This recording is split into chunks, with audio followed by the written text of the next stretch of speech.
চট্টগ্রামে আন্তর্জাতিক কৃষ্ণ ভাবনা সংঘ ইসকন নেতা ও সনাতন জাগরণ মঞ্চের মুখপাত্র চিন্ময় কৃষ্ণদাস প্রভু ব্রহ্মচারীকে গ্রেফতার ও তার জামিনের নাম মঞ্জুরের ঘটনায় আইনশৃঙ্খলা রক্ষাকারী বাহিনীর সঙ্গে সনাতন সম্প্রদায়ের লোকজনের ব্যাপক সংঘর্ষ হয়েছে। এক পর্যায়ে সাইফুল ইসলাম নামে এক আইনজীবীকে কুপিয়ে হত্যা করেছে চিন্ময়ের অনুসারীরা। এতে ঘটনাস্থলে তার মৃত্যু হয়। আর এরপরই দেশ জুড়ে শুরু হয়েছে চাঞ্চল্যকর পরিস্থিতি। একে একে বেরিয়ে আসে হত্যার নানা রহস্য। সেই ধারাবাহিকতা এবার ফাঁস হলো শেষ পোস্টে যা লিখেছিলেন আইনজীবী সাইফুল। কিন্তু মৃত্যুর আগে কি লিখেছিলেন সাইফুল তা নিয়ে বিস্তারিত হচ্ছে আজকের প্রতিবেদনের বাকি অংশে। কেটিভি নিউজ 24 চ্যানেল থেকে আপনাদের সাথে আছি আমি মাহমুদ রহমান। নিহত সাইফুল ইসলাম আলিফ চট্টগ্রাম জেলার লোহাগাড়া উপজেলার চুন্তি এলাকার বাসিন্দা। তার বাবার নাম জালাল উদ্দিন। সম্প্রতি তিনি চট্টগ্রাম আদালতের সহকারী পাবলিক প্রসিকিউটর হিসেবে নিয়োগ পেয়েছেন। তিনি চট্টগ্রাম আন্তর্জাতিক ইসলামী বিশ্ববিদ্যালয়ের ছাত্র ছিলেন। মঙ্গলবার মৃত্যুর কয়েক ঘন্টা আগে অর্থাৎ দুপুর 12টা 43 তিনি ফেস দ্য পিপলের একটি কার্ড তার ফেসবুক ওয়ালে শেয়ার দিয়ে দিয়েছিলেন। সেখানে লেখা ছিল ফ্যাসিবাদ বিরোধী সকল ছাত্র সংগঠন একসাথে হয়ে আগামী এক সপ্তাহ জাতীয় ছাত্র সংহতি সপ্তাহ পালন করবে। 5ই আগস্টের পর এই প্রথম সব ছাত্র সংগঠন পাশাপাশি দাঁড়িয়ে একই কর্মসূচি পালন করবে। এই পোস্টের ক্যাপশনে তিনি লিখেছিলেন গুড ইনিশিয়েটিভ। এর কিছুক্ষণ পরে চিন্ময় কৃষ্ণ দাসকে জামিন না দেওয়ার জেরে তার অনুসারীদের হামলায় আহত হন সাইফুল ইসলাম আলী।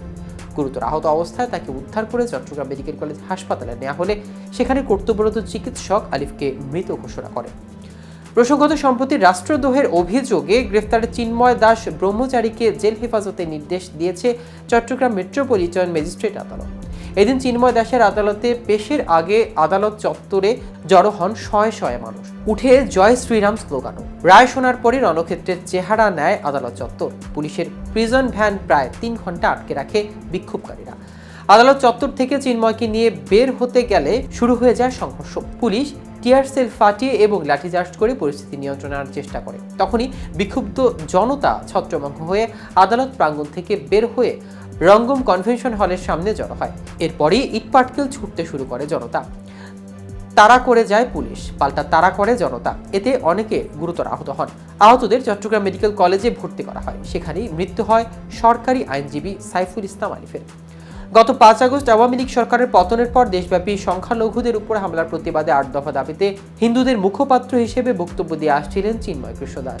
গত 25 অক্টোবর চট্টগ্রামের লালদিঘির মাঠে জনসভার পর 30 অক্টোবর রাতে 19 জনের বিরুদ্ধে চট্টগ্রামের কোতোয়ালি থানায় রাষ্ট্রদ্রোহ মামলা করা হয়। এই মামলা প্রত্যাহারের দাবিতে ঢাকার লং মার্চের ঘোষণা দিয়েছিলেন সনাতন জাগরণ মঞ্চ।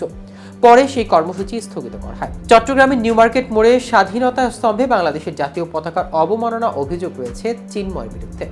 দর্শক, আজ এ পর্যন্তই। সারা দেশের নিত্য নতুন সকল আপডেট পেতে কেটিভি নিউজ 24 এর সাথে থাকুন। ধন্যবাদ।